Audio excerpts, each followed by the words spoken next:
بسم اللہ الرحمن الرحیم۔ دیکھتی آنکھوں اور سنتے کانوں کو سلام۔ بہنوں، بھائیوں اور دوستوں اور بزرگوں، ہم نے اس بااثر شخصیت کے شاندار کارناموں اور تاریخی اہمیت سے پردہ اٹھاتے ہوئے اس گہرائی سے سوانح عمری ویڈیو کے ساتھ مسلمہ بن عبد الملک کی دلفریب کہانی بیان کرنا شروع کی ہے۔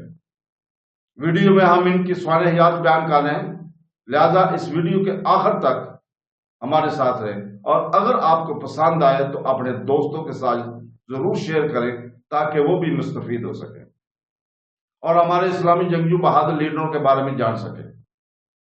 مسلمہ بن عبد الملک ایک اموی شہزادہ تھا اور 8ویں صدی کے ابتدائی اشروں کے سب سے نمایاں عرب جرنیلوں میں سے ایک تھا، جس نے بازنطینی سلطنت اور خزر خنگنات کے خلاف کئی مہمات کی قیادت کی۔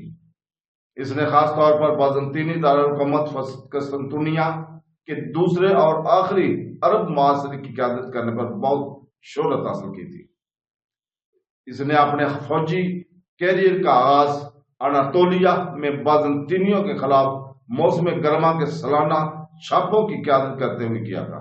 709 میں وہ کناسرین، شمالی شام، جزیرہ بالائی مسیح، آرمینیا اور اذربائیجان کا گورنر تھا، جس نے اسے خلافت کی شمالی سرحد پر کنٹرول دے دیا۔ اس پوزیشن سے اس نے قفقاز میں خزروں کے خلاف پہلی عرب مہمات شروع کی۔ مسلمہ کے بھائی خلیفہ سلمان نے اسے 715 میں قسطنطنیہ پر قبضہ کرنے کی مہم کی قیادت کرنے کے لیے مقرر کیا تھا، لیکن یہ عربوں کے لیے تباہی میں ختم ہوا اور اسے سلمان کے جانشین عمر دوم نے 718 میں دستبردار ہونے کا حکم دیا۔ اس کے اقتدار میں آنے کے بعد اس کے بھائی یزید مسلمہ کو عراق میں یزید ابن محلہ کی بغاوت کو دبانے کے لیے بھیجا گیا۔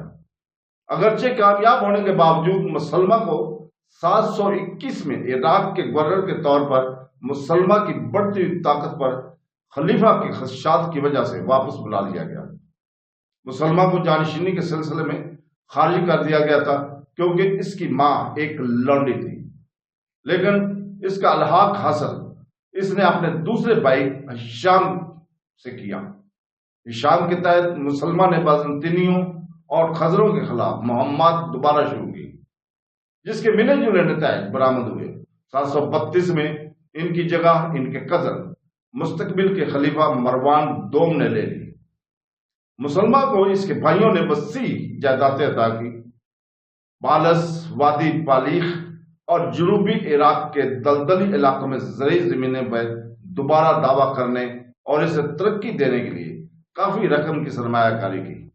جائیدادیں اس کی اولاد کو وارثت میں ملی تھیں، لیکن زیادہ تر عباسی خاندان نے 750 میں امویوں کا تختہ الٹنے کے بعد ضبط کر لیا تھا۔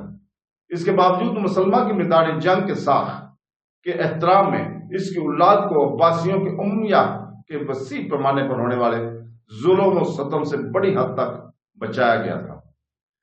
ان کے بیٹے مسلمہ اموی خلیفہ عبد الملک بن ابن مروان کے سلمان اور خلیفہ الولید اول اور ہشام ستیلے بھائی تھے۔ یزید ثانی خود مسلمہ کو جانشینی کے حساب سے خارج کر دیا گیا تھا کیونکہ اس کی ماں ایک لونڈی تھی۔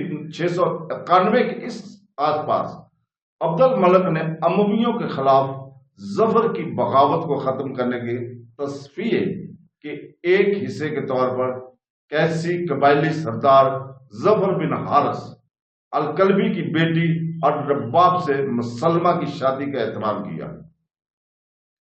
تو دوستو، کل ہم مسلمہ ابن عبد الملک کے شمالی مغربی سرحدی میں بازنطینیوں کے خلاف محمد کا پہلا حکم بیان کریں گے۔